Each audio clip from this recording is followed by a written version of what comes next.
plenary session on annual state of renewable energy 2025, regional trend and development pathways. That is being organized in close collaboration with Unilever Pakistan and under the auspice of SAPI's Network for Clean Energy Transition. So thank you so much everyone for joining us. Today we actually have a very interesting lineup of speakers, and with the kind of also a regional focus, we'll be delving towards the agenda and technical presentation as well as the panel discussion later. But before we go into any further details, let me firstly invite Mr. Adil Khattak, the member board of governors at Sustainable Development Policy Institute and the CEO of Attack Refinery Limited, for his official welcome remarks. Thank you so much, sir.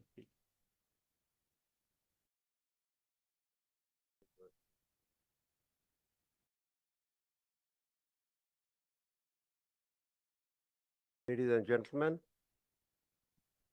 it's a pleasure to be here with all of you at the 28th Sustainable Development Conference organized by STPI.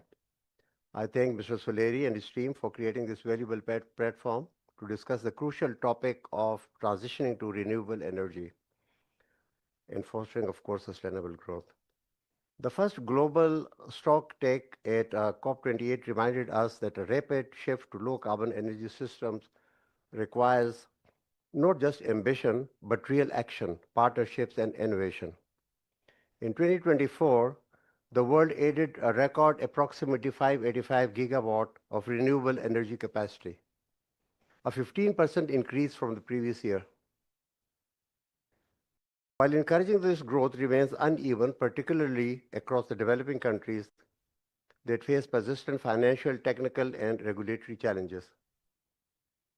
Asia is leading the way, accounting for nearly two-thirds of new renewable capacity last year, with China responsible for about 64% of that expansion. Pakistan too is making progress. For 2025, official figures indicate around 4,000 megawatt of installed solar capacity, both distributed and utility scale. Some independent assessments even estimate this figure at over 6,000 megawatt, factoring in recent net metering additions not yet included in official figures. The share of clean energy sources in Pakistan overall electricity generation mix has shown encouraging improvement, reflecting a gradual shift away from fossil fuel dependence. However, this growth has largely been driven by private investment in distributed solar rather than large-scale utility deployment. Despite recent advances, there remains significant room for further expansion. Pakistan currently, however, faces excess power capacity. Under long-term IPP contracts, Mr. Shahjahan Mirza is sitting here, and we at one time we were working together to add up IPPs, furnace oil-based, by the way. So you see, reflecting a gradual shift away from fossil fuel dependence. However, this growth has largely been driven by private investment in distributed rather than solar. Okay, I mentioned this. Pakistan currently faces excess power capacity under long-term IPP contracts, which, among other reasons, constrains new large-scale solar additions. Meanwhile, the rapid rise in private solar installations had introduced economic and operational complexities. As more consumers generate their own electricity, grid demand is falling, complicating load management and demand forecasting. The costs of generating electricity and maintaining the grid are consequently borne by a shrinking pool of consumers, pushing up electricity prices for those unable to afford solar. So it is sort of creating economic classification. So like those who cannot afford higher prices of the grid electricity are moving towards solar, further adding to the cost of grid electricity because they have to pay the capacity payment. So that's a real challenge in Pakistan. The situation also raises a broader question of energy equity. As we advance solarization, we must not lose sight of Goal 7 of the UN Sustainable Development Goals, which says ensure access to affordable, reliable, sustainable, and modern energy for all. Progress on sustainability must go hand in hand with affordability and inclusivity. The transition to cleaner energy is essential for Pakistan's sustainable development and climate resilience. We face serious climate risk from heat waves, floods, and unpredictable weather patterns. Pakistan's latest climate plan targets a 50% reduction in greenhouse gas emissions by 2035, contingent on substantial international finance, technology transfer, and capacity building. Achieving this will be difficult, particularly when global climate finance commitments remain uncertain and many developing countries are themselves struggling to meet their 2030 pledges. Now, building a climate smart future means more than clean energy. It requires stronger infrastructure, greener industries, and improved solar social being. Policies such as the Alternative and Renewable Energy Policy 2019 in Pakistan and the National Climate Change Policy provide direction focusing on renewable expansion, energy efficiency, and innovation. Effective cooperation between government, industry, academia, and international partners will be vital. Earlier this year, Pakistan and the IMF reached a staff-level agreement for US $1.3 billion loan facility aimed at supporting climate resilience, but is still pending final approval. This underscores the value of sound policy, fiscal discipline, and institutional reform in helping countries like ours pursue a low-carbon transition without compromising economic stability. From the industry perspective, which I am sort of representing here, the private sector must continue to play a proactive role in investment and innovation. At Atomic Refinery Limited, we are advancing initiatives to enhance energy efficiency, expand solar utilization, manage emissions, and produce cleaner fuels. Under the refinery's upgradation policy, we plan to invest around US $600 million to improve product quality, meet Euro 5 standards, and reduce our environmental footprint. Similar upgrades are being pursued by other refineries in Pakistan as well, promising to attract substantial investment and strengthen national energy security.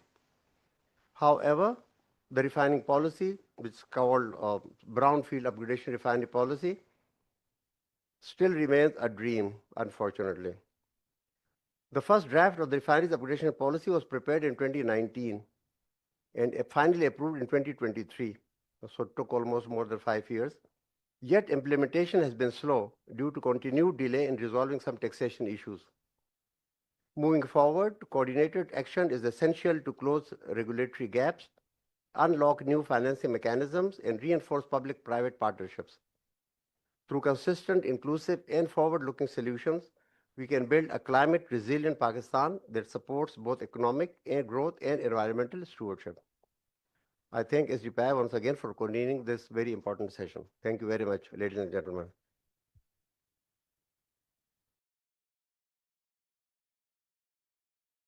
Thank you so much, Adil Khattab Saab, for highlighting the recent commitments made under the NDCs and the stance you have set. If I can just request MIS team to display a very quick scene setting document that we actually have. So basically, Annual State of Renewable Energy is one of the flagship report as well as a conference that SDPI does every year in collaboration with Unilever Pakistan. It kind of started back in 2021, and this is going to be the fourth session that is happening in Islamabad. And each year we kind of try to understand what developments have actually happened. Particularly previously, the focus has been on Pakistan. But I mean, as of now, since again the whole SDC is focused a lot regional, and what approach could be used to from a regional perspective, and the insights that can actually be brought for Pakistan. So let me just kind of very quickly take you through what SDPI has been doing around the renewable energy. This is the last year's Annual State of Renewable Energy report. I mean, it's all available. Many of you must have it as well. Each year we kind of publish this flagship report, and the idea after this plenary session is to just to kind of take the final inputs from here, and hopefully the report this year would also be out by December. But under the broader clean energy program, renewable energy has been a focus of many of our key working areas, including the energy market reforms, energy efficiency, industrial decarbonization, how grid modernization can actually support, or the investments going into the grid infrastructure can actually support the renewable energy uptake of Pakistan. And those of you who have been following the power sector would know that just recently Pakistan has again transitioned towards from a unilateral to a bilateral contracts market under the CTBCM just very recently were kind of launched another report on Pakistan's energy market reforms as well. Similarly, one of another initiative that SDPI has under its Clean Energy Transition Program is Energy Sector Regulatory Sandboxing Initiative, under which we kind of take different themes and try to bring a consensus between different stakeholders, including the government, the private sector, as well as the international partners and the communities of the civil society organizations. For instance, very recently, we kind of developed this charter of demand on charting the course of power sector subsidy in Pakistan. That also kinds of provides a lot of really good insights into the renewable energy infrastructure, renewable energy growth of Pakistan.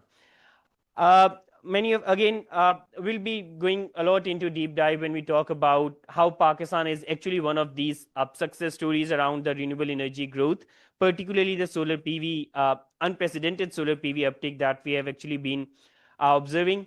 Last but not the least, we just recently kind of have started working around the localization of renewable energy supply chain within Pakistan. So we're looking at from two lenses. One is again kind of how can localization happen within the special economic zones that particularly are coming under this China-Pakistan economic corridor, especially given that a lot of the renewable energy or the solar PV uptake happening in Pakistan is actually happening through the support of China in different supply chains. So this report also kind of highlights a lot of these different areas and the pointers that we have been talking about. It provides different market trends of localization. It provides different case studies of localization and how this can actually be replicated for the case of Pakistan. So I won't be showing, but yes, I think since the last year we have been doing a number of advocacy dialogues. We have been doing a number of consultations around different themes, trying to again firstly highlight how renewable energy is making its socio-economic case for Pakistan, but at the same time the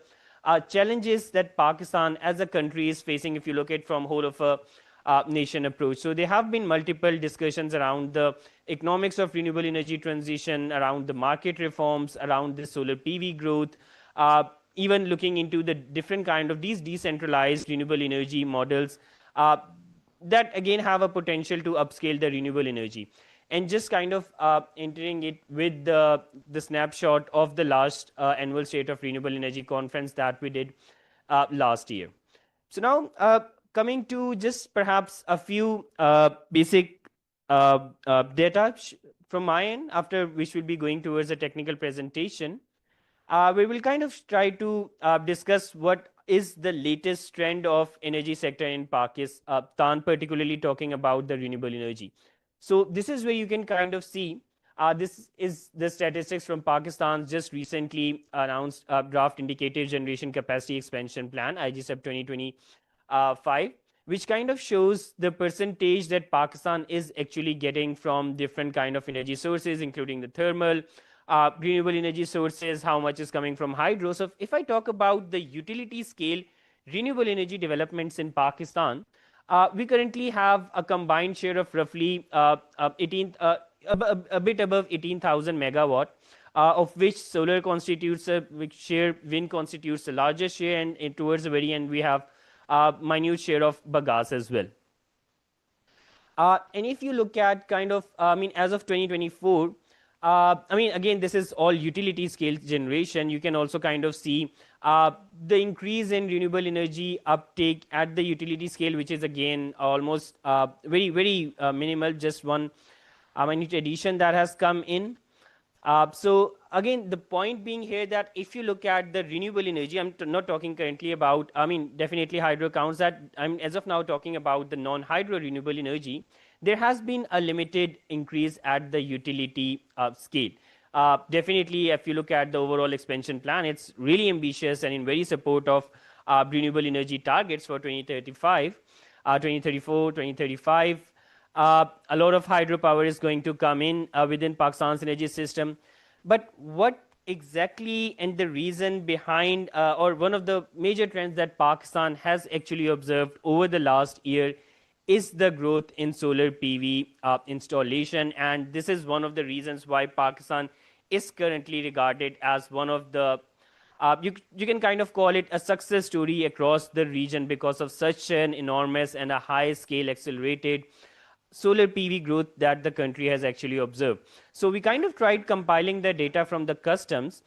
You can kind of see from the graph on which year how much of solar PV is actually imported. It definitely does not account for the amount that is also exported through any of the informal channels, which definitely are there. But even it does not kind of consider the amount that is imported through the informal channels as well. So the actual amount, it could even be a bit higher, it could be even a bit less as well. But roughly, if you look at the data from the customs in over the last decade, Pakistan has roughly imported solar PV worth 48 to 50 gigawatt, and most of it has substantially increased just in the past 2 to 3 years. So, I mean, this amount total constitutes even more than Pakistan's installed utility scale capacity. So, this is again one of the most rapid pace acceleration of solar PV that any country has kind of observed. So that's again one of, and this is again something that is not stopping. We might see again, it definitely has its variation if you look at the import data from season to season, but definitely annual wise, this is again substantially improving. And where is it actually coming in? Again, going beyond the residential sector, there is again a very substantial uptake of this solar PV across the agricultural farms in Pakistan. There's also an uptake around the industrial sector, even the urban residencies, the rural residencies.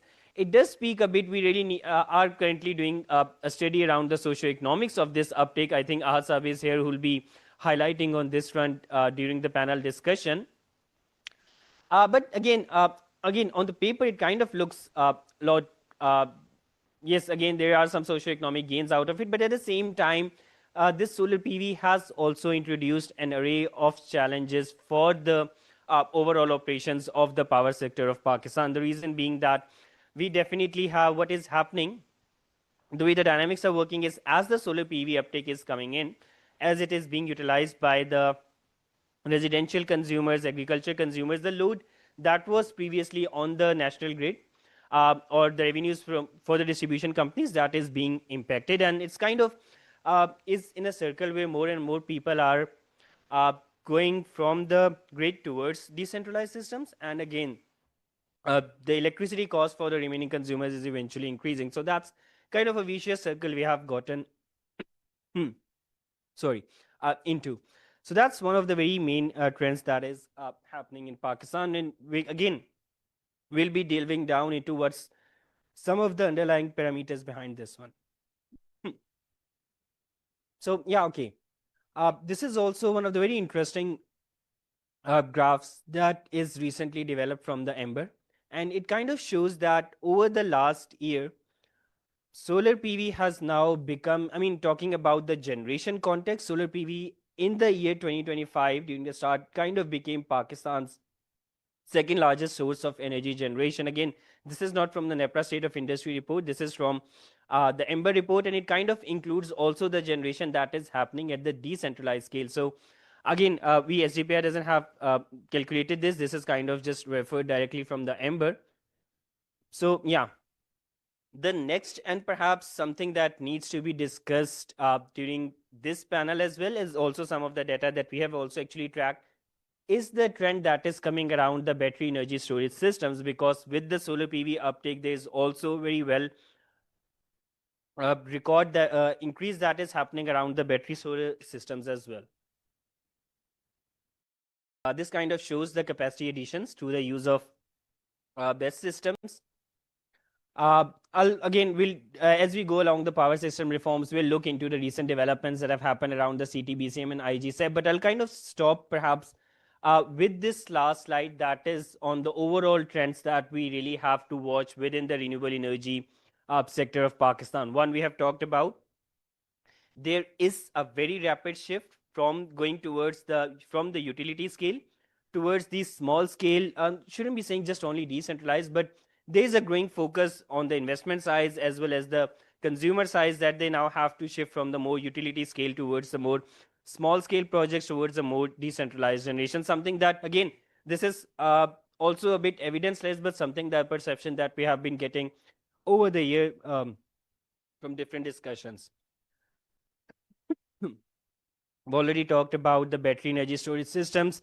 There is a very recorded uptake of renewable energy across the industrial as well as the corporate sector, again coming through two ends.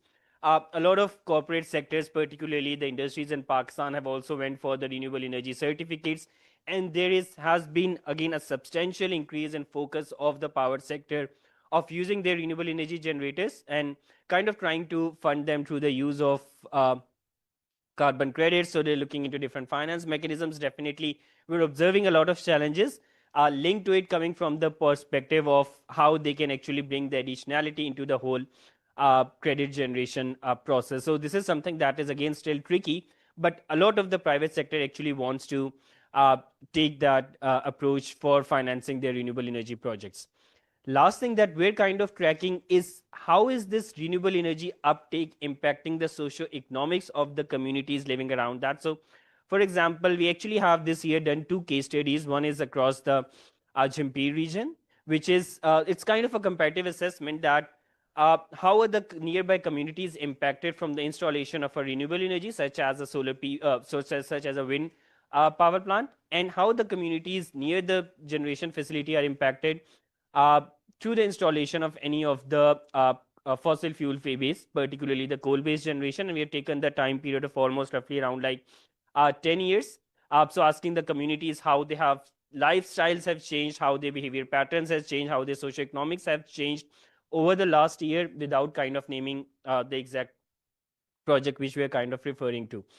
So, but again, this is something that needs a lot of the discussion, and again would be one of the very key parts of the panel discussions as we delve into. So while we go towards the panel discussion very shortly, we'll kind of perhaps put this slide again on and kind of try to make a questions or discussions formed around them as well.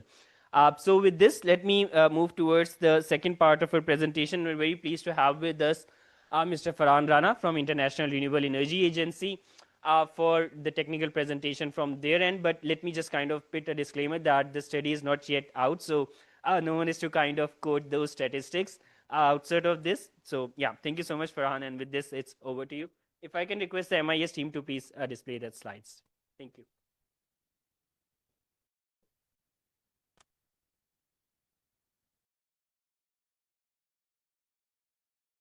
Thank you, Abed, for the disclaimer. Appreciate that. Slides are there. Okay. Right.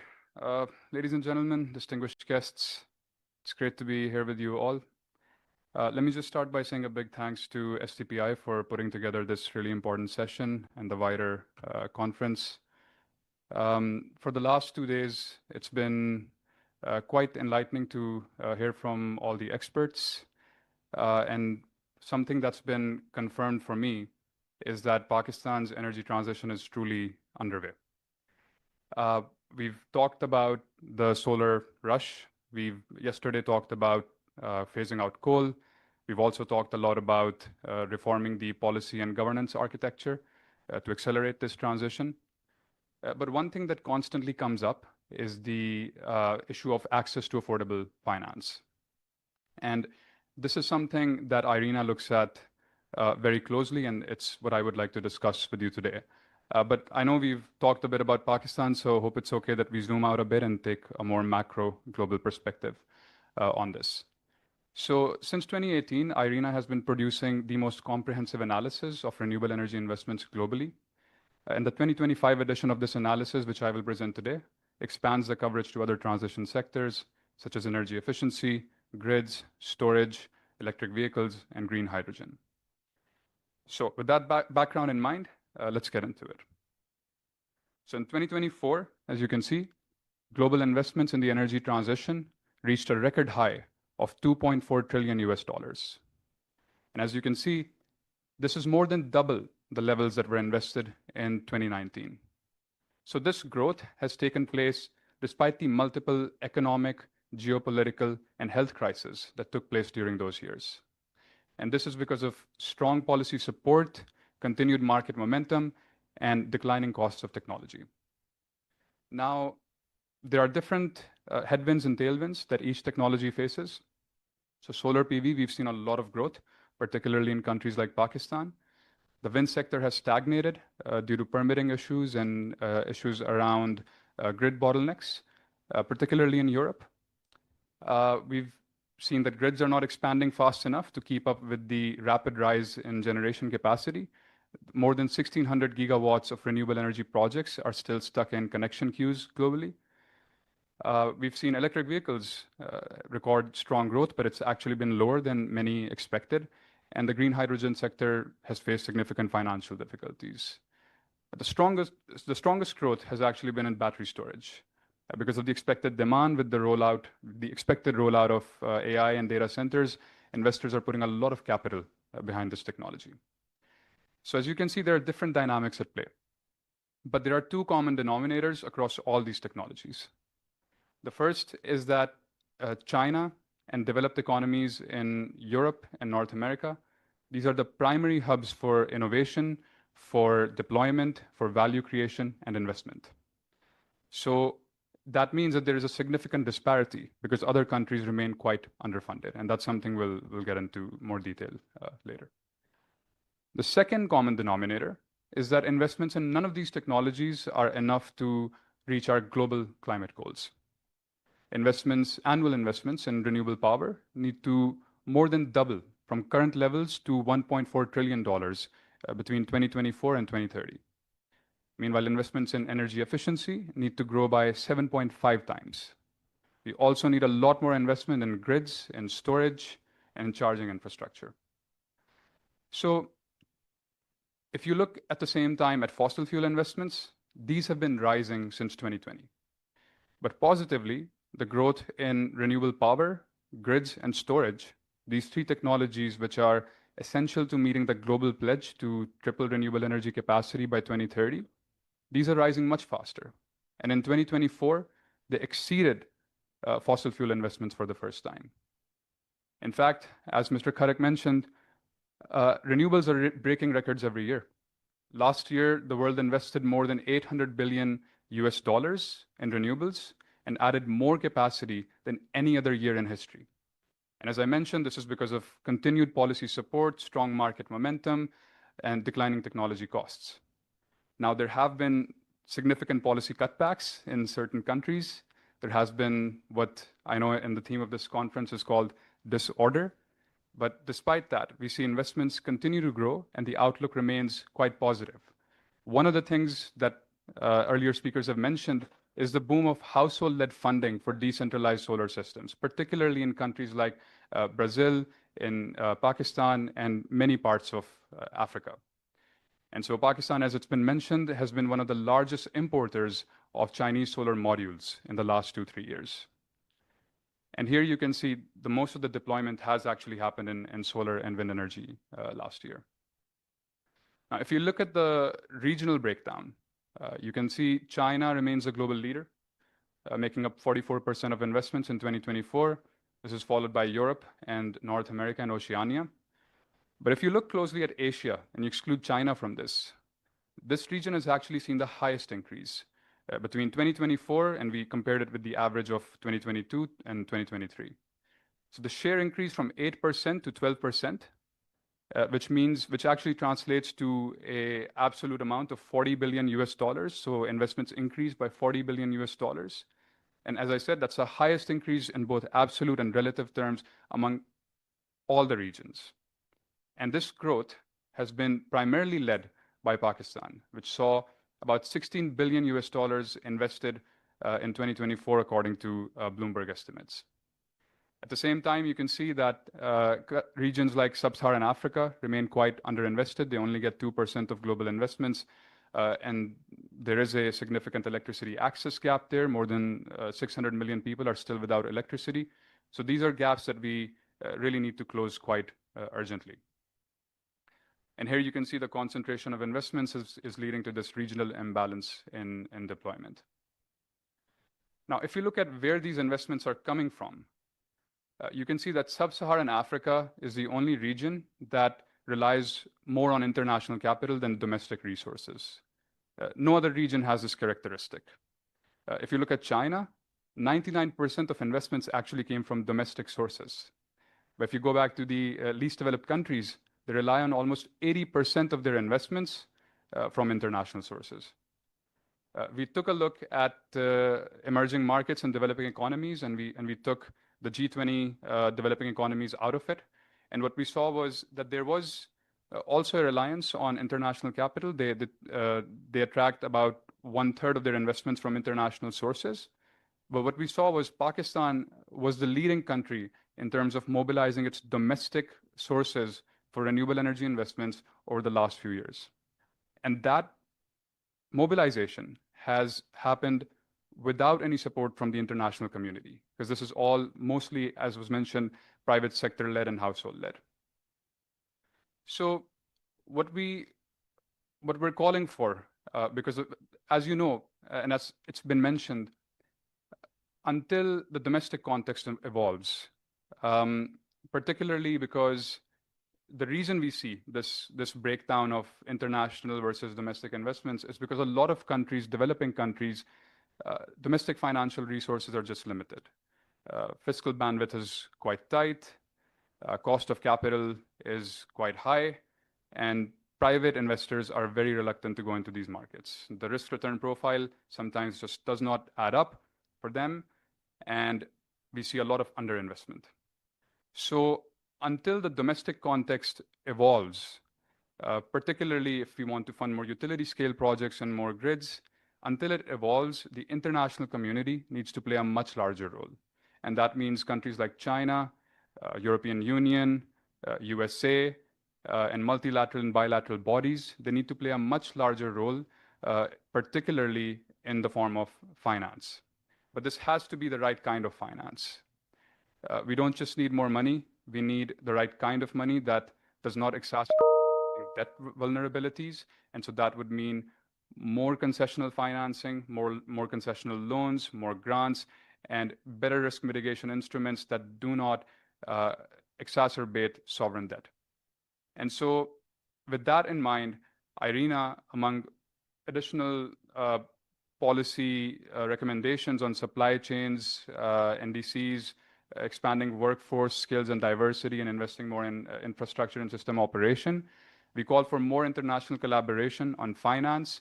And I think a starting point for that is for developed countries to deliver on the 300 billion commitment that was made on delivering climate finance from developed to developing countries. And that's something we really look forward to as we go forward to COP30. So I'll stop here. Thank you very much for listening, and I hope that provides some global overview, and I really look forward to the interventions from our panelists. Thank you very much.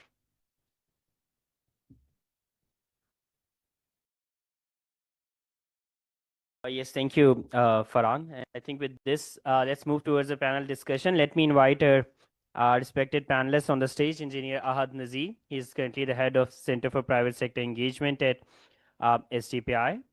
Mr. Farhan Rana, if you could please join us on the stage. Ms. Singh, please, if you could join us on the stage. Hussain Talib Saab, thank you. Hussain Saab is the head of External Affairs at Unilever. We have Dr. Shenvi, who has joined us online. He's the lead researcher at the International Institute of Green Financing. Adil Khatak Saab, sir, if you could please join. And the chair and the session chair for today, Shahjahan Mirza Saab. He's the managing director of Private Power Infrastructure Board under the Ministry of Energy Power Division. And Mr. Talha Yalta, he's the chair of Economics Department at Top University of Economics and Technology. And Professor Yalta has also joined us all the way from Ankara for different sessions. So thank you so much, everyone, for joining us today. With this, we'll be moving towards the panel discussion. And Dr. Shenvi, are you with us? Yes, perfect. Thank you so much. So I think the way we're gonna initially structure is to kind of firstly look from the perspective of the private sector, particularly firstly, and then kind of seeing how that policy and regulatory support can actually be provided, and then coming towards looking into the trends which leading players, leading countries are there who's kind of supporting the transition, and how Pakistan can kind of learn from those countries and also teach them what best practices has Pakistan kind of observed in its own context. So Let me firstly come to Hussain Talib Sab. Hussain Saab, again, taking firstly the experience of Unilever, what best practices have you kind of observed across this region, and any initial thoughts that you have in your mind? Sure. Go ahead. Well, the first thought is I was hoping I was going to go first, but that didn't work out. But it's been 4 years, and I just want to thank SDPI. It's been 4 years that Unilever, has been offered the opportunity to work uh, with the SDPI on this subject. And if it makes you wonder what an organization that primarily makes soups, soaps, and shampoos is doing here, I think the larger message is that this now transcends all industries across Pakistan. The kind of presentation rather talk about challenges that the uptake energy is offering Pakistan. The larger global context, and I just get some more talk about that now. Move out.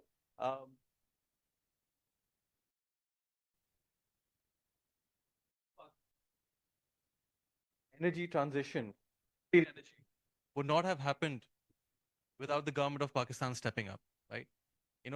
Despite our theme of disorder, I think let's also look at some pockets of excellence.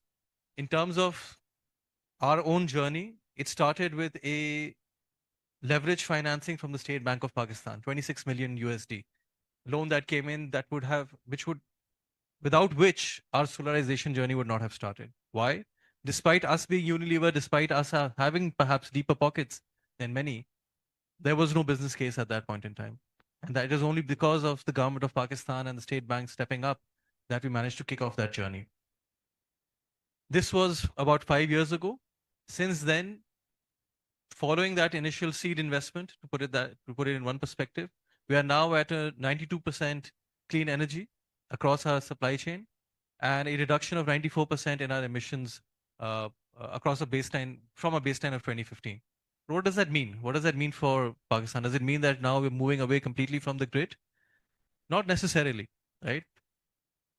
Once that transition happened, once we started to build in solarization and energy credits, we also started to build in partnerships with the likes of the SDPI. Shahjahan Mirza Saab is here.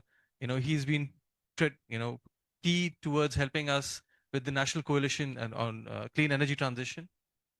We've set up our wheeling coalitions across Pakistan where we're encouraging other industries to take up this opportunity to work with the government of Pakistan to bring in this kind of solarization in the country. And we're also working with partners, like the UN and other UN bodies to bring in those best practices into Pakistan. I think one of the things that we perhaps miss out at times is the opportunity to share these best practices and the work that we've done in Pakistan. And I think today I'd like to perhaps champion the role that the government has had in our journey, and also learn perhaps more opportunities where we can partner with the likes of the esteemed panel that we have here today in doing more for Pakistan.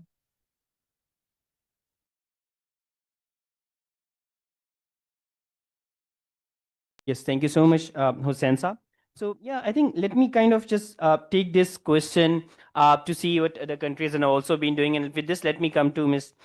Yu Jing. She is the principal China Power System and Renewables at RMI China. So, Ms. Yujing, again, taking what Farhan has also kind of shown, what we have also been discussing.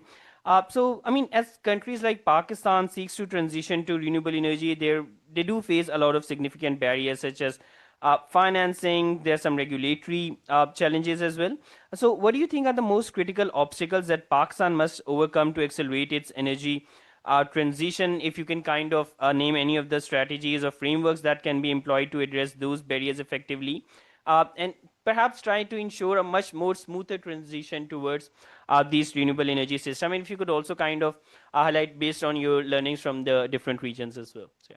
Yeah, thank you. So I don't think I would be smart enough to really bring a very good suggestion for what Pakistan should do, given that I don't think I know enough about this country, and also I think all the experiences from other countries need to be very smartly localized. into another country. But saying that, I do feel there are two things. They may not be on a very macro level, but two actually quite small things that I notice and I do want to share. Number one is I hear very often in the past 2 days that the demand for electricity, especially from the grid, has been kind of like stagnant.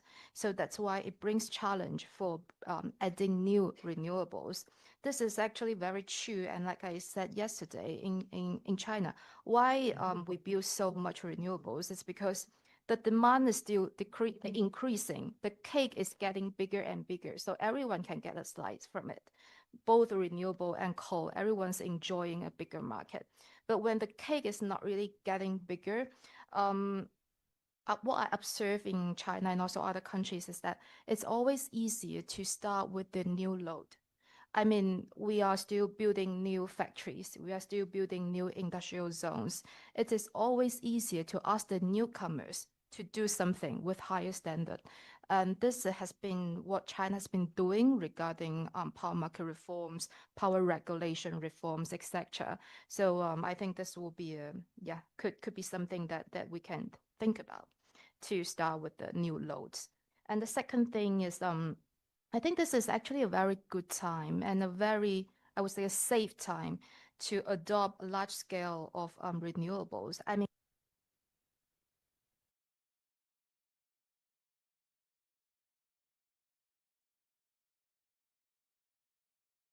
both solar, wind, battery, or even green hydrogen, it's always the Europe that's the first one to give a lot of subsidies and bring down the cost. And when the cost is reduced to a certain level, to the level that is acceptable by China, China will provide the subsidy itself to further bring down the cost. And I think the cost is now low enough for many, many other countries to adopt them at a very large scale.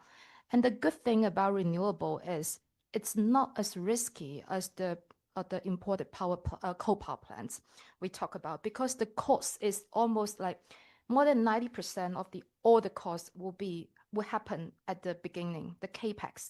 The OPEX for renewables is very limited, so you don't have the cost of rising fuel price, etc.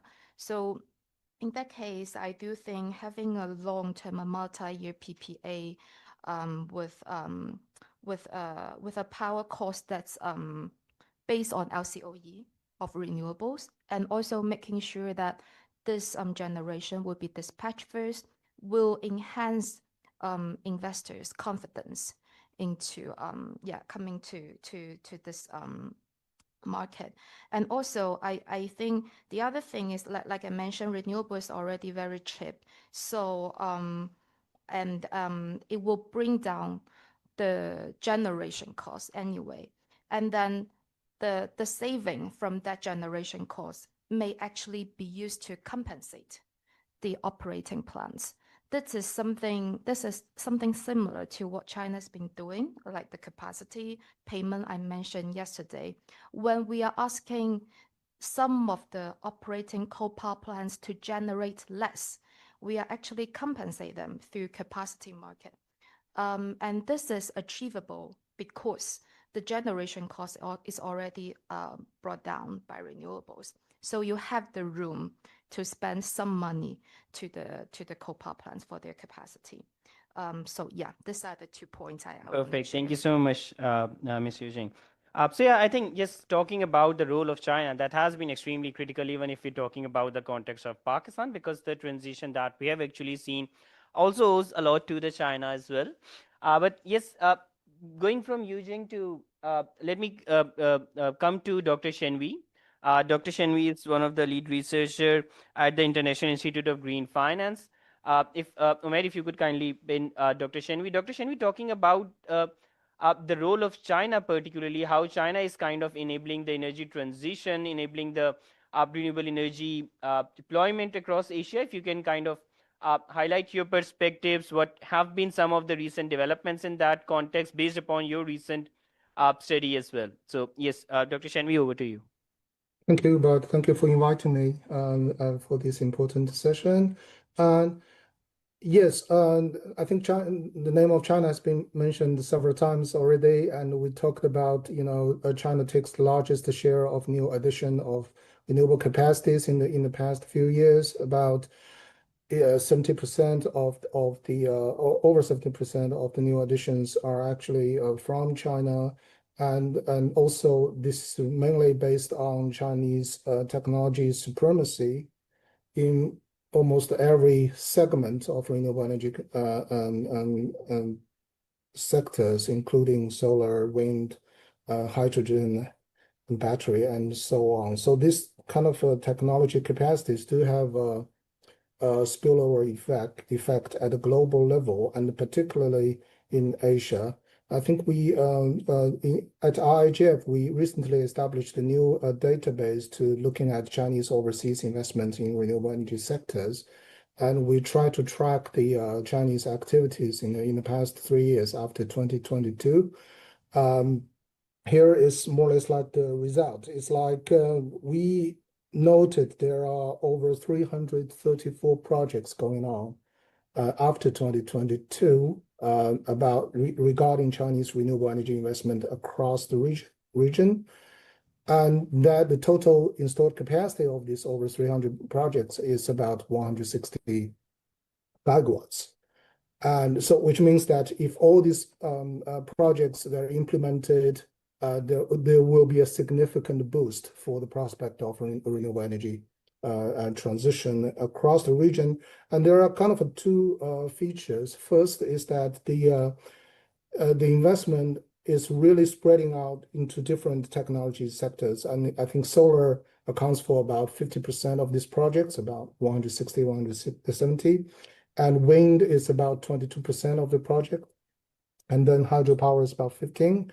And the remaining are including bioenergy, green hydrogen, energy storage, geothermal, and so on. So it's like it's really spreading out into different energy types. And second is like it's really about this distribution across Asia, because we see that, yes, Southeast Asia take the leads about 44% of the Chinese investment in the past 3 years, but Central Asia also is on the rise very quickly, about 26%, and Middle East about 21%. And South Asia is also increasing dramatically to nearly 10%. So it's really about investment, Chinese investment actually at every corner of Asian continent. And so, as I said, if all these projects are being implemented, it's going to be huge, I think, impacts. But I think if you look at these projects a little bit closely, you see two interesting trends. First is like it's about financing. I think our Iranian colleagues already mentioned about the problems of finance. And regarding Chinese finance, there is a change, gradual change from state to state finance. The loans provided by Chinese policy banks to a Chinese EPC constructors based on a sovereign guarantee. These type of contracts are decreasing.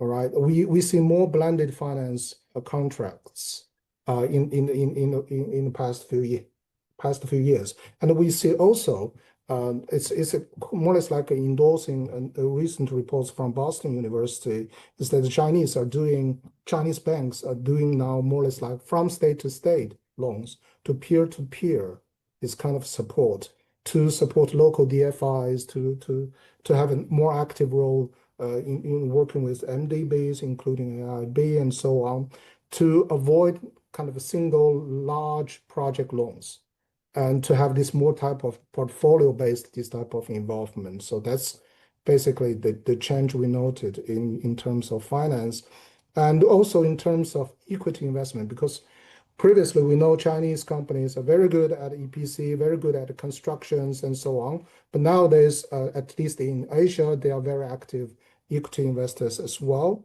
The share of equity investment and equity financing is rising quickly. So that's another trend. Obviously, this trend is not yet spotted in any other places. For example, Sub-Saharan Africa, as Irina colleagues already mentioned that the investment, direct investment in South Africa, Sub-Saharan Africa is still limited, but at least in Asia we spotted this trend, showing that Chinese companies kind of growing confidence in terms of the market environment and so on in this region.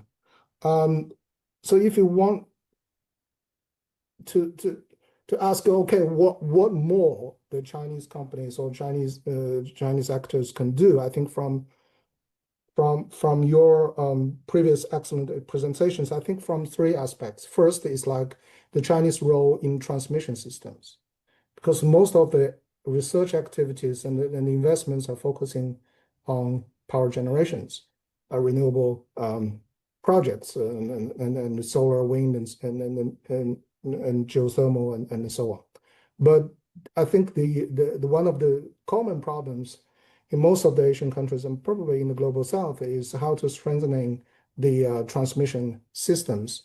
And this includes not just the technical aspects of a smart grid, but also coordinated transmission planning, harmonized technical standards, sometimes cross-border operations, this type of, and also capacity buildings for the utilities. And these are actually the areas that I think the Chinese companies maybe, or even other stakeholders can contribute more. And the other one I think just mentioned is the decentralized system. And most of the panels, solar panels, I assume, if not all of them, are imported from China. And we see too often is that after 2 or 3 years, there will be a huge challenge regarding maintenance, regarding how to make these decentralized systems are actually working. I hope that the solar panels imported in the past 2 years can be still running in 5 years' time, even longer, right? But in too often we see many of these projects kind of broke down in, for example, previously in Sub-Saharan Africa and so on, because there's a lack of maintenance and lack of this kind of technical support at a very grassroots level. And I think the Chinese companies need to work with local entrepreneurs and charity groups, civic groups, and community groups to make sure that such things will not happen in the coming years. I think that's the second areas that the Chinese can do more. And the third one is about the capacity building. I think the journey, if you think about the Chinese so-called leadership of renewables today, in the past 30 years, as Hubert you already mentioned, there are many lessons, experiences, achievements, but also pitfalls. Right, the Chinese has experienced in the past 30 years, but not the problem, but the issue in China is that we tend to looking forward. We forget how we get here, but those experiences can be very useful for the rest of Asian countries and probably at a broader context, and how to develop capacity building, knowledge sharing, this type of platforms. I think organizations like you and also IGF can play a bigger role to make sure that some of the challenges, for example, like the microfinance for the household systems that we had a long time ago, I think in the 1980s, when we tried to develop micro hydro systems across country, those experiences can be maybe picked up again to see what we can learn from it. I think I will stop here. Thank you so much for inviting me. Thank you so much, Dr. Shen. We'll come back to you a bit later, but yes, the key one of the points I'm picking from your interventions is to kind of also ensuring the quality of the growth that is happening through the solar PV. So I'm gonna again, I mean, even if you look at from the perspective of Pakistan, I mean, a very large portion of the solar PV uptake that has happened has actually happened at the rural residencies, where many of the people have these single plates at their rooftop. And again, there's also a question of the quality of the solar PV that is being used, the end of the life waste management as well. But the second point is that we now perhaps can move the conversation a bit towards the social aspect of this transition that we have been talking about, and also perhaps talking a bit about the how just is this transition that is happening through this solar PV uptake as well, and even not just solar PV uptake, but perhaps overall renewable energy transition that we generally talk about. So for this, let me first come to Ahad Nazir Saab. Ahad Saab, Again, we have recently been looking into the socioeconomic uh, impacts of the renewable energy projects across the communities, how they're kind of impacting their livelihoods, even in both of these positive as well as some of the challenges that we also kind of faced. If you can also shed your response on this front. Yeah.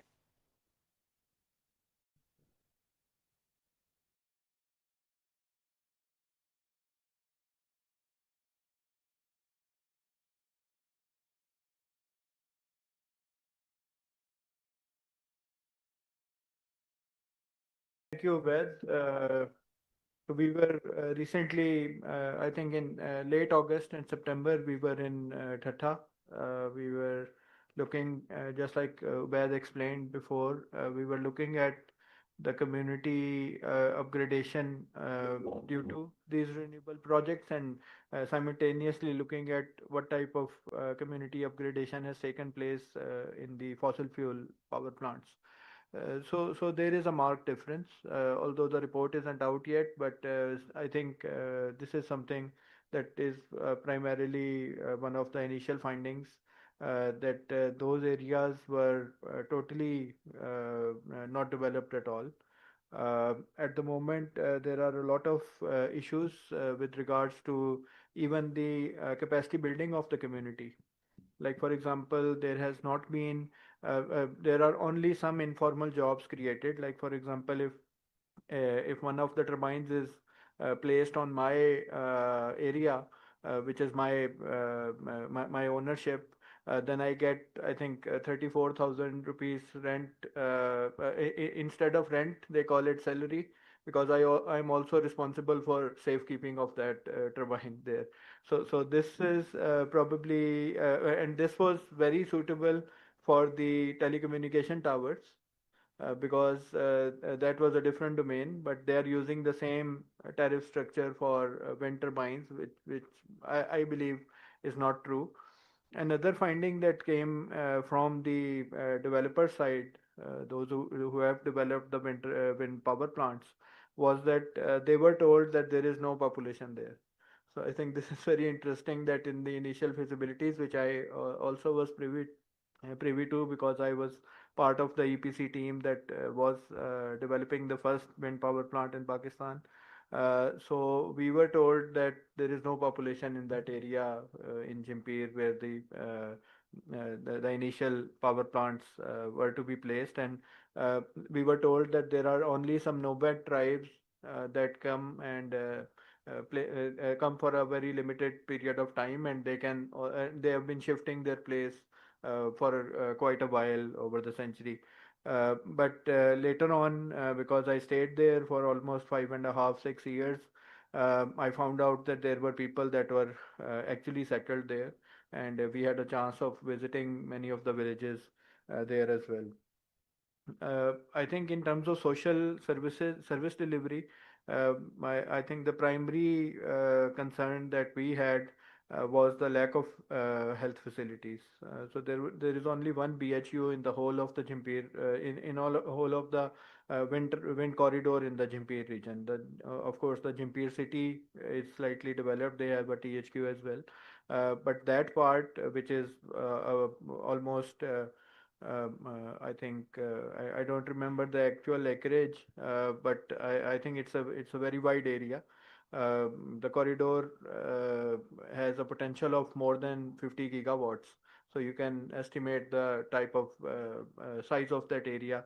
But still, we only found one BHU there, and that was also without a doctor. And then, in terms of education services as well, there were some schools developed by some of the power plants that were operational, but they had issues. Like, for example, the teacher was from Karachi, and he or she could not speak in Sindhi, which is the language there.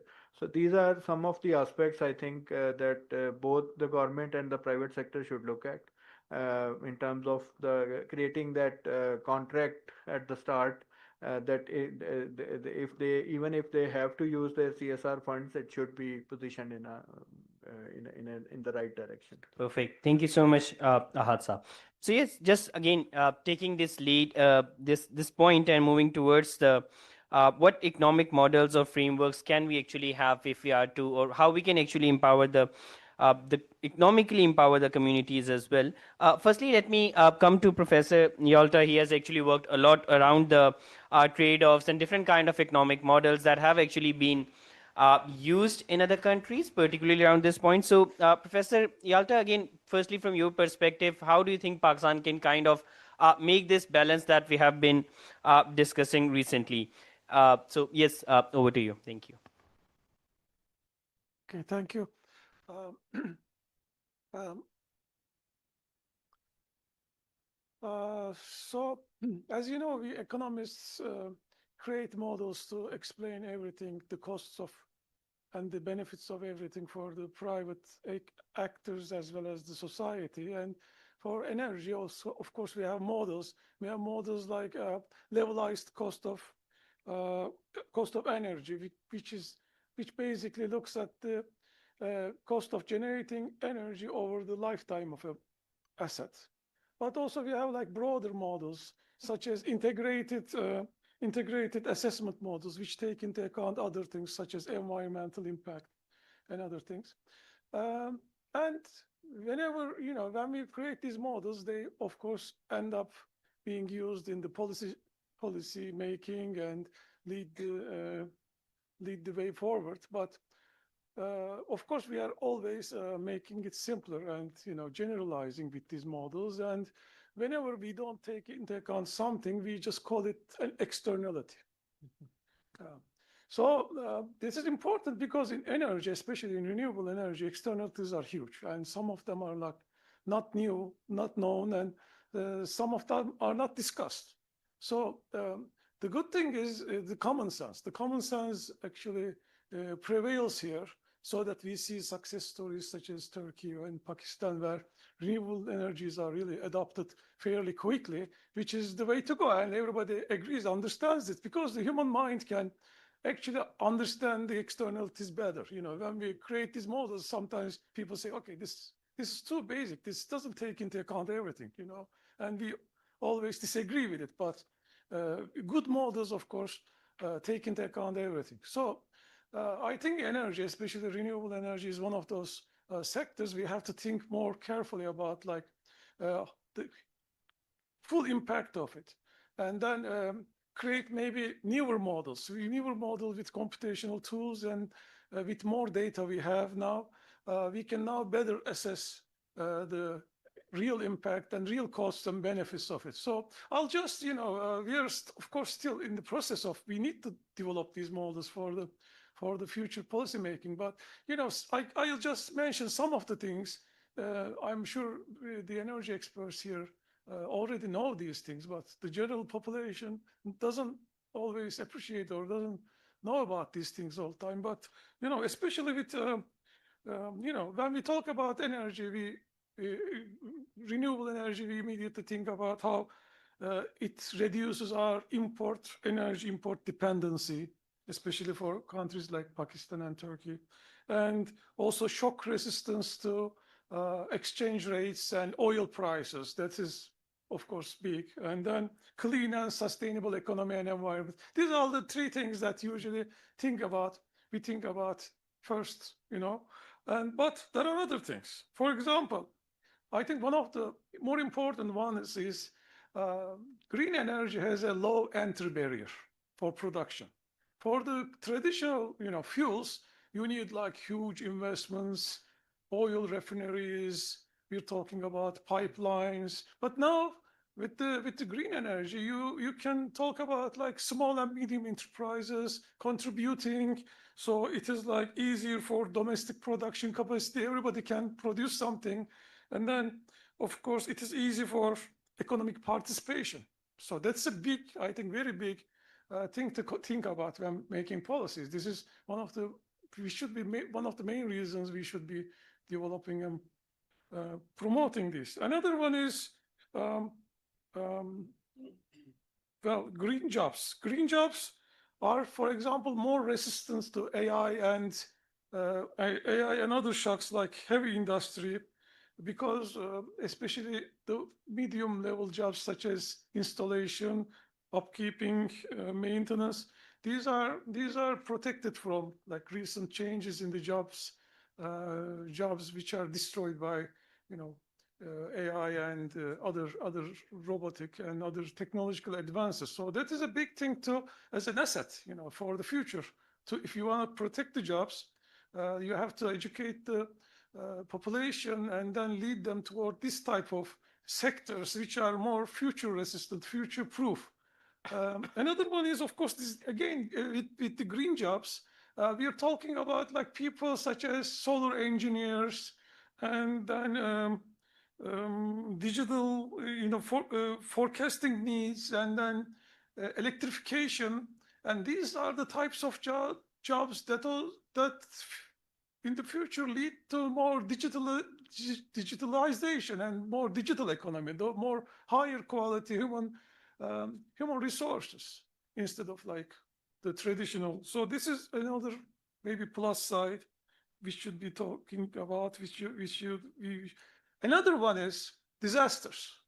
Like when you have like decentralized grids and small energy production, units, then you are more resistant to disasters, because when there's an earthquake and if the main grid is down, then the whole country goes into black, right? But with these, renewable energies, it's often, you have many small energy creation generating units, and it is important to have these things because it is another plus. This is another positive externality to think about. Like you have to think about everything.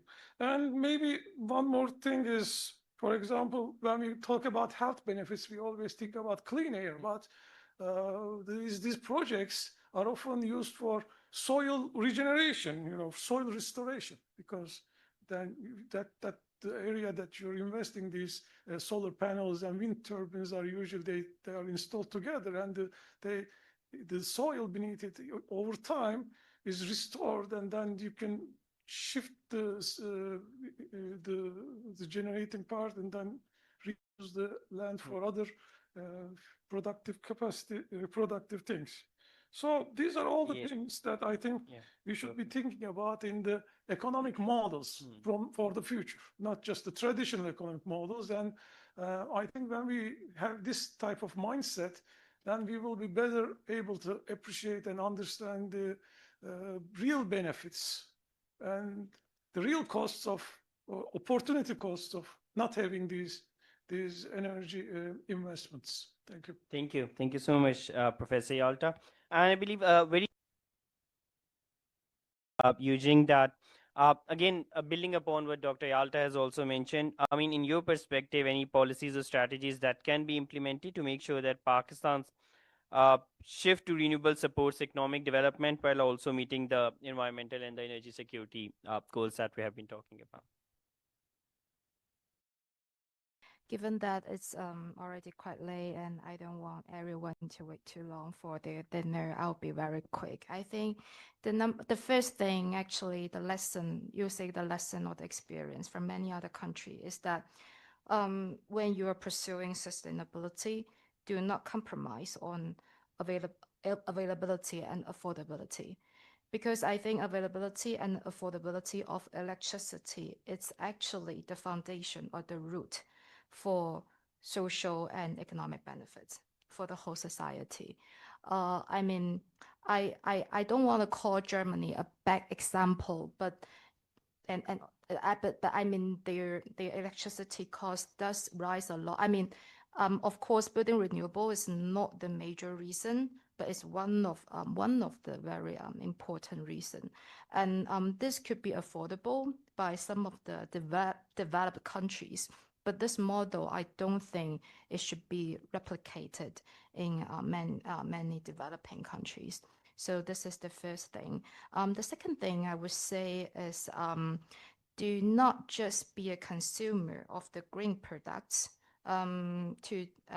We should participate in the supply chain and become a supplier, become a manufacturer. Basically, not just spend money on the green products, but also make money from the green products. I think this is what I think that's the biggest successful story that China can share with the rest of the world. And we are also seeing China is desperate to relocate some of its capacity, actually a large scale of its manufacturing capacity to other parts of the world, whether it's because it's forced to do so or it's by its own interest that it's willing to do so. I mean, yeah, many of these companies are very willing to do that now.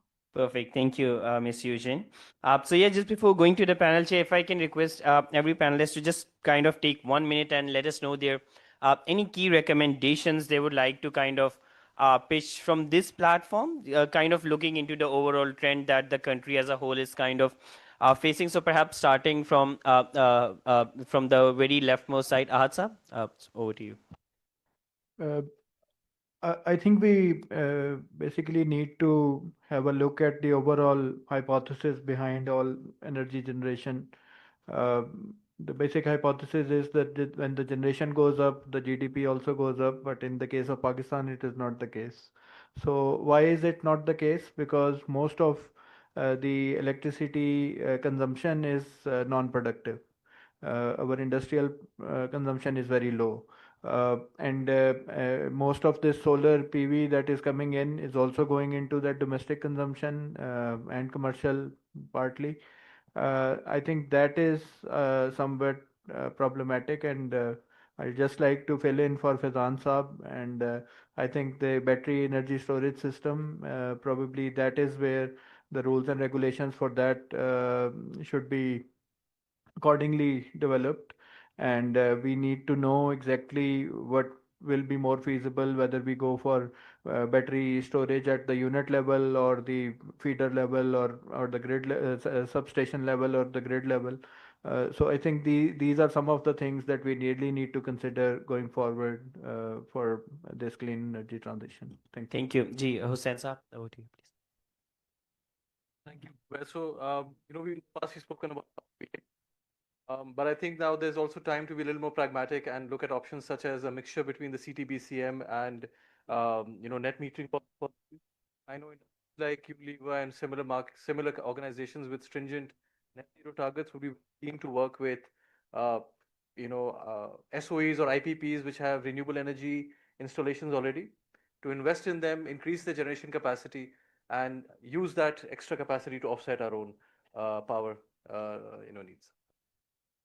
Thank you. Yes, Professor Yolta, if any last points. Yeah, for the government, as I mentioned before, renewable energy is a low entry barrier sector relative to the other big energy sectors, the traditional sectors. So I think the government should just set the stage here for investments and growth by just providing stable, predictable regulations and long-term sound policies, and also high-quality planning. And then I think it will be, the private sector will just follow.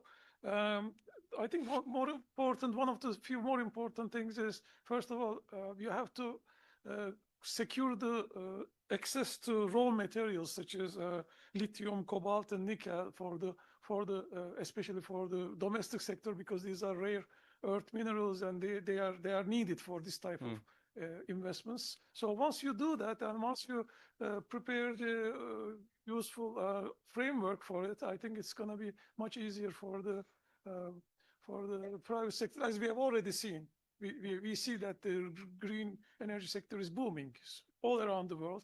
So I think yes, should be good. Thank you. And Farhan, you already kind of showed your recommendation, but if you have any last key recommendations for the discussion that we had today and for the case of Pakistan, perhaps. Sure, yeah.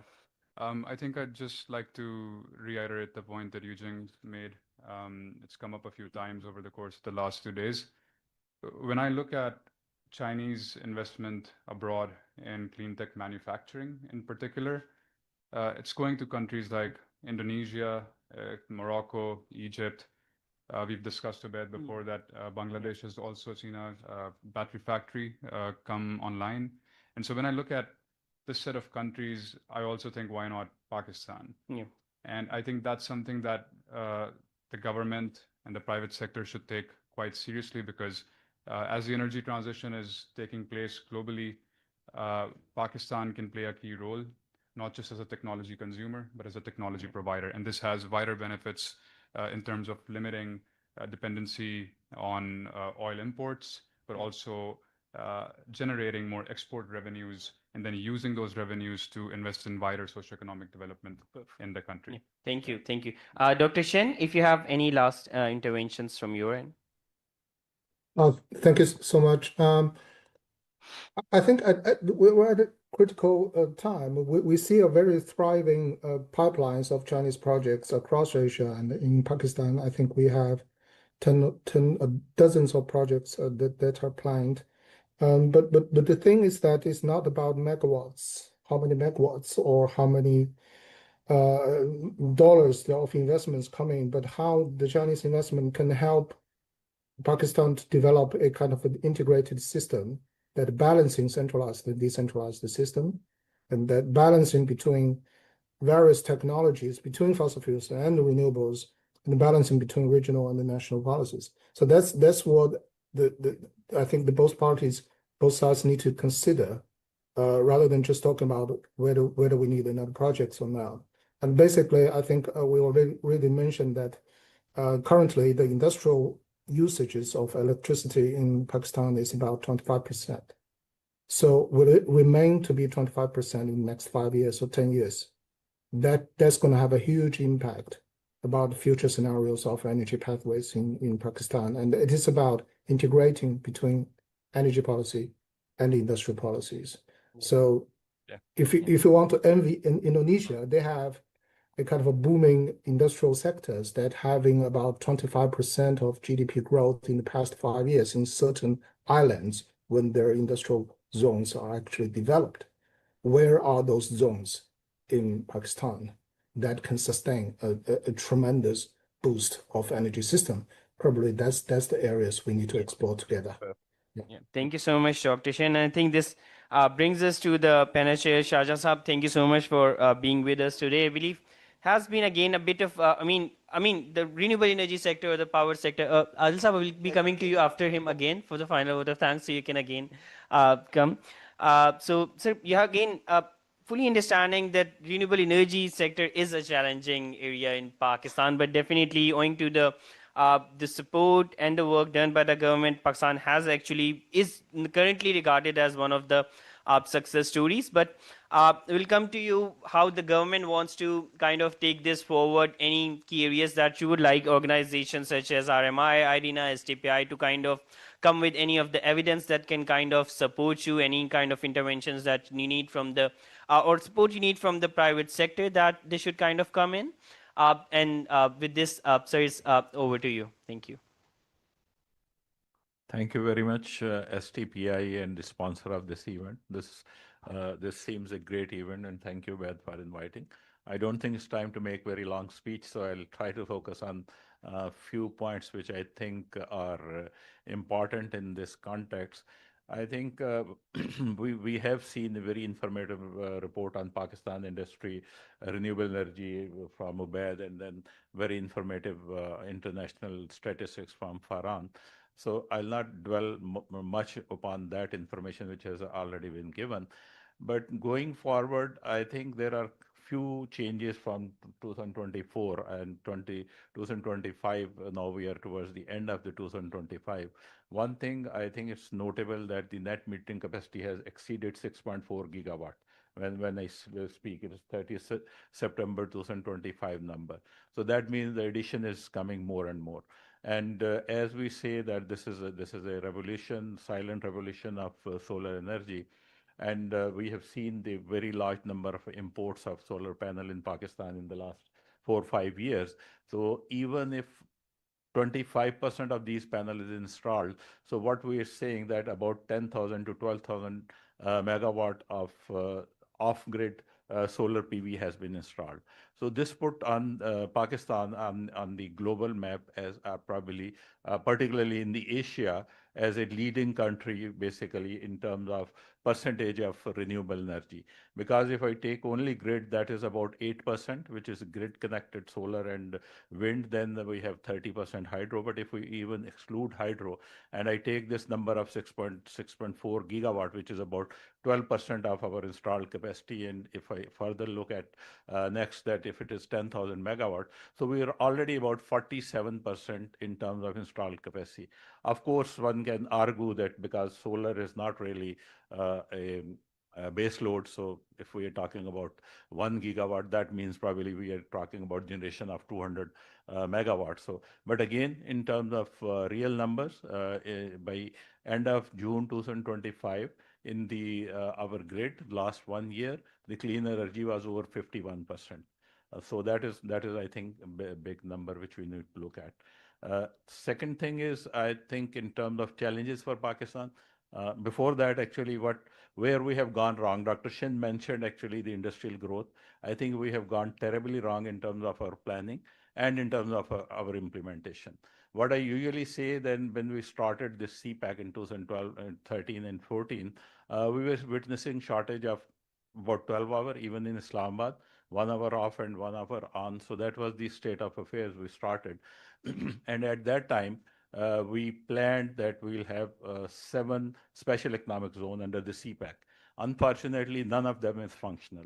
So when we talk, we have surplus capacity. One of the key reasons of surplus capacity is that we have not been able to generate industrial demand, which is very, very imperative to make the power sector financially sustainable.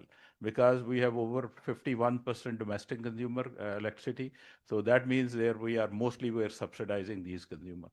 So I think that's where our planning has gone wrong and our implementation has gone wrong.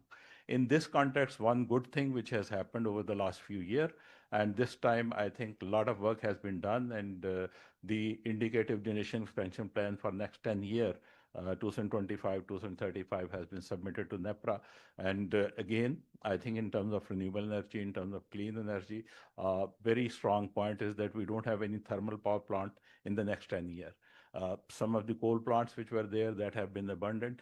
We have about 8,500 megawatt of solar PV projects.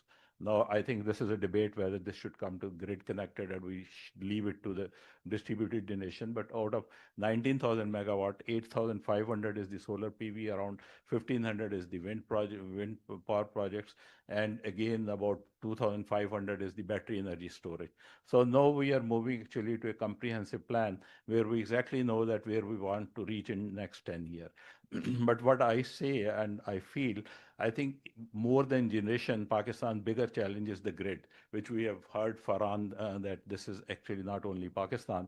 In most of the countries, this is the issue. So our grid is actually very old. It's not a digitized grid. We are working on that. But in my assessment, the more investment is required in the grid actually to make it online digitized grid so that our renewable energy integration do not stop. In Jimpir, we know that we are actually curtailing the wind power projects because of the grid constraint. But grid is actually two-way challenge. One challenge is that we need to modernize the grid to induct more and more renewable. But the other challenge is that what people are now talking at what time it will take actually to that the grid become redundant. Once the battery energy storage cost goes down, probably this will be another big challenge for the grid. The investments we are making that will be questionable. So previously, last 20 years, our challenge was generation, but I think in the next 10 years, our bigger challenge is the grid. That how much investment we have to make to modernize it, to expand it, and we need to be cautious that how much use of this grid will be made. Because once the battery energy storage cost goes down, so probably all those domestic consumers which come onto the grid in the evening, well, they will also not come back to the grid. So this is, I think, two-edged sword which we need to handle in this context. Overall, when we talk about private collaboration, I think this is in terms of NDC also. we see that in the new NDC, we have again set up a target of 50% CO2 reduction, 37% from international resources and 13% from our own resources.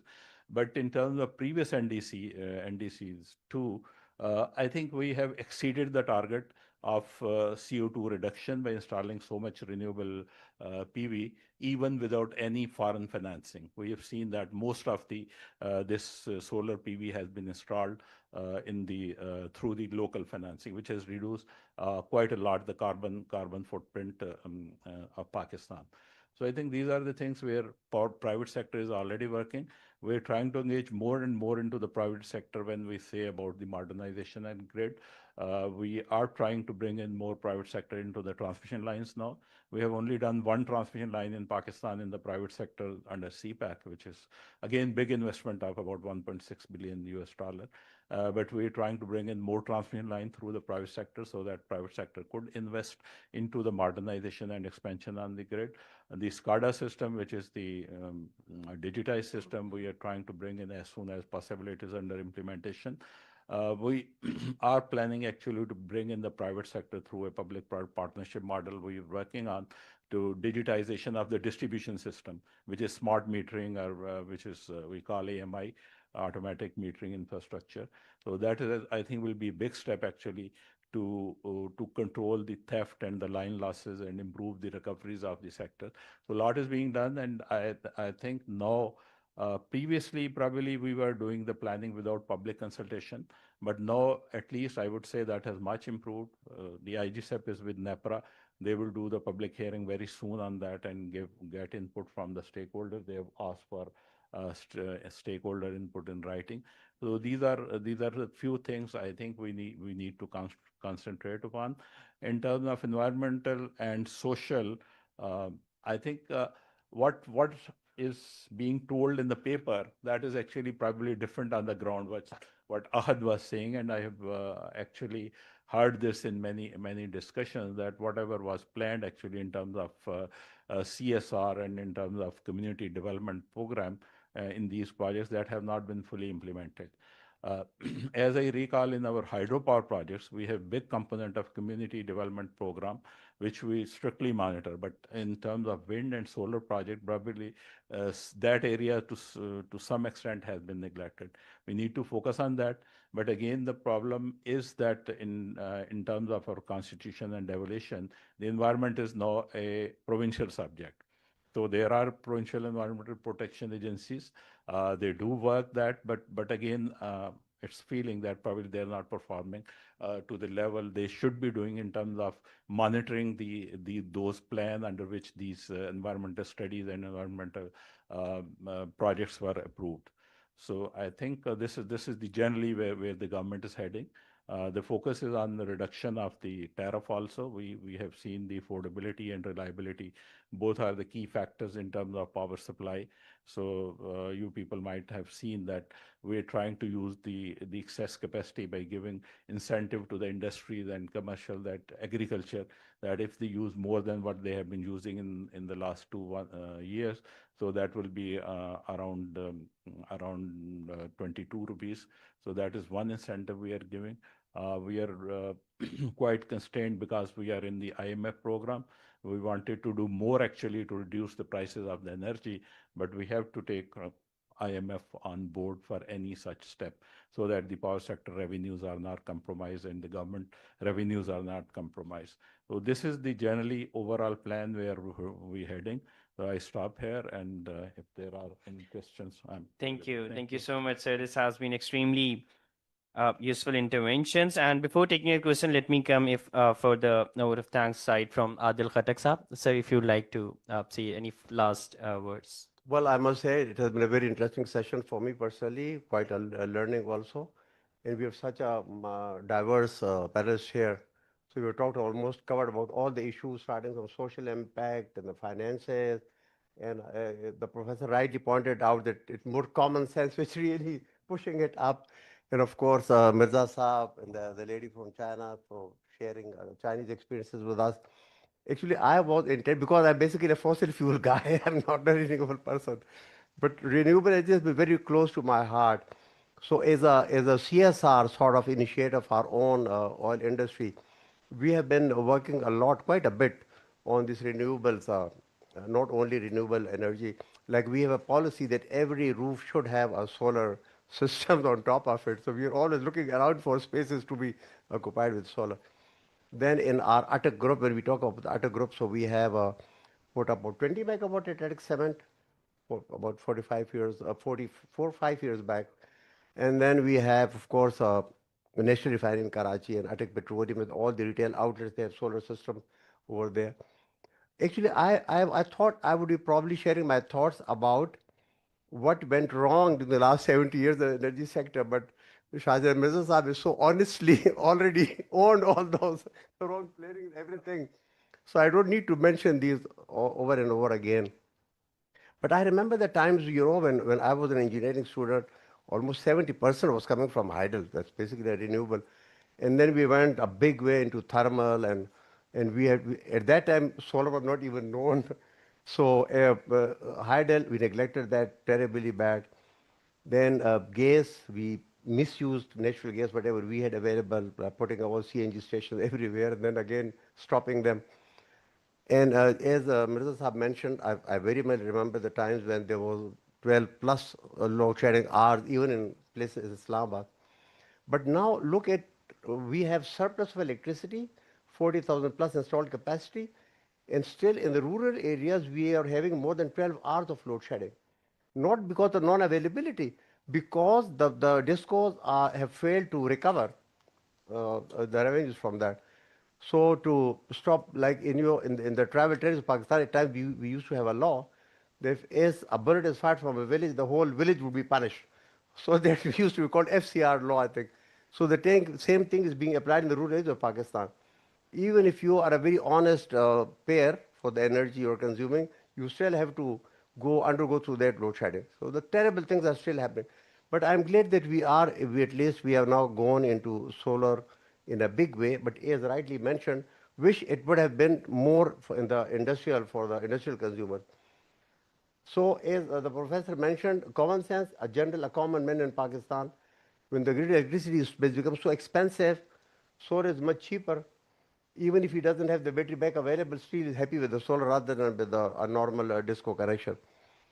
So I think I don't have to really speak for the benefit of everyone knows what all the good things about solar and all the renewables, whether it's wind or solar.